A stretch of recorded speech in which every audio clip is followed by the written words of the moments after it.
गांव की बहू।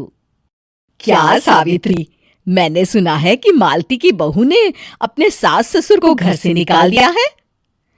अब क्या कहूँ, आजकल की बहुओं का कोई भरोसा नहीं है, कब क्या कर दें।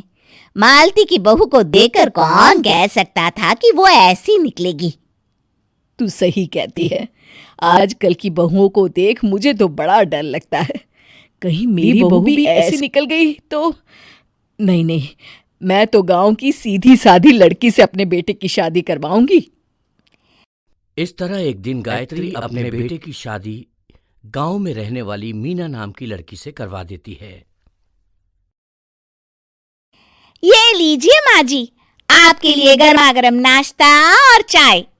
अरे वाह बहू, सच कह रही हूँ, जब से तू इस घर में आई है मुझे तो बड़ा आराम है। तेरे जैसी बहू तो किस्मत वालों को मिलती है। का माँ जी, अब इतनी भी तारीफ मत करिए ना। धीरे धीरे मीना गायत्री की चहेती बन जाती है और मीना भी गायत्री को कभी शिकायत का मौका नहीं देती थी। फिर एक दिन,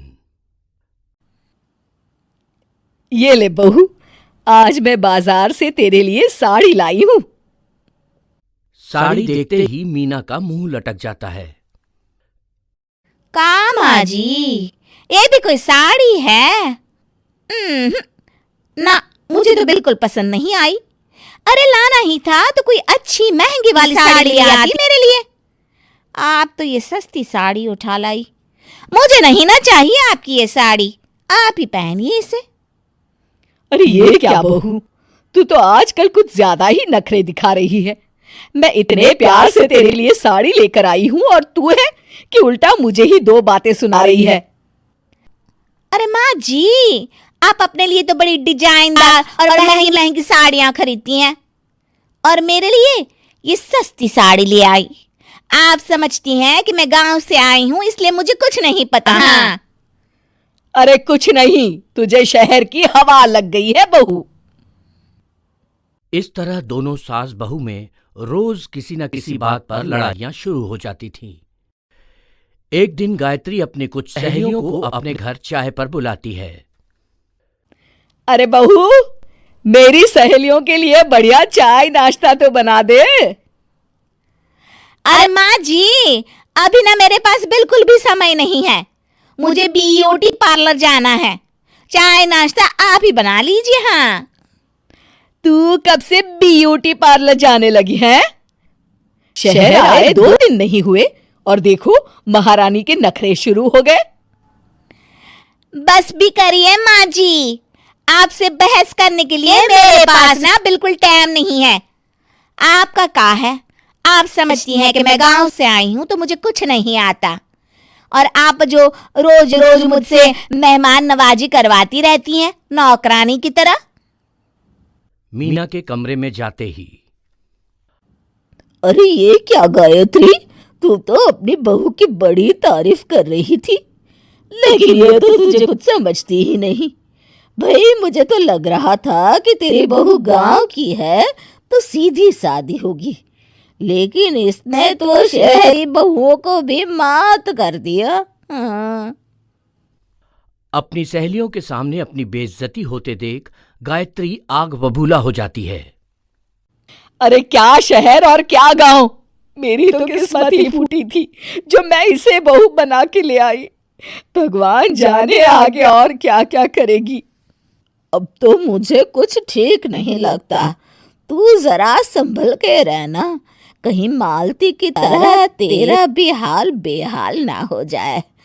अच्छा, अब हम चलते हैं। अपनी सहेली की बातें सुनकर गायत्री थोड़ी घबरा जाती है।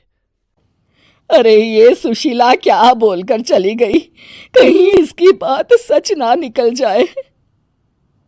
दूसरी तरफ मीना सारी बातें सुन लेती है। अगले दिन से गायत्री अपनी बहू से कोई काम करवाने से पहले 10 बार सोचती थी। ज्यादातर काम वो खुद ही कर लेती थी। अचानक अपनी सास में आए इस बदलाव को देख मीना, लाइए ना माँ जी, मैं कर देती हूँ ना काम। एक बात पूछूं माँ जी, आजकल ना आप बड़ी चुप चुप सी रहती हैं, और अब मुझसे झगड़ना तो दूर, मुझसे खुल के बात तक नहीं करती आप। कुछ नहीं बहू, ऐसे ही।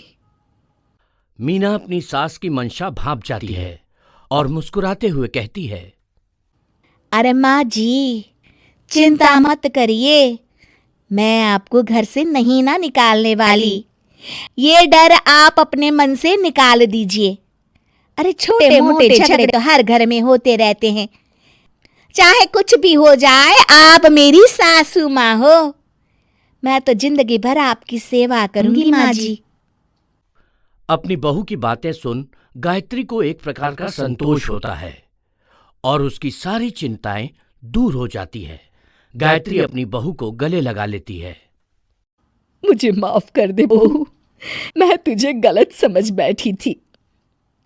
कोई बात नहीं माँ जी, ये ना घर घर की कहानी है। हाँ।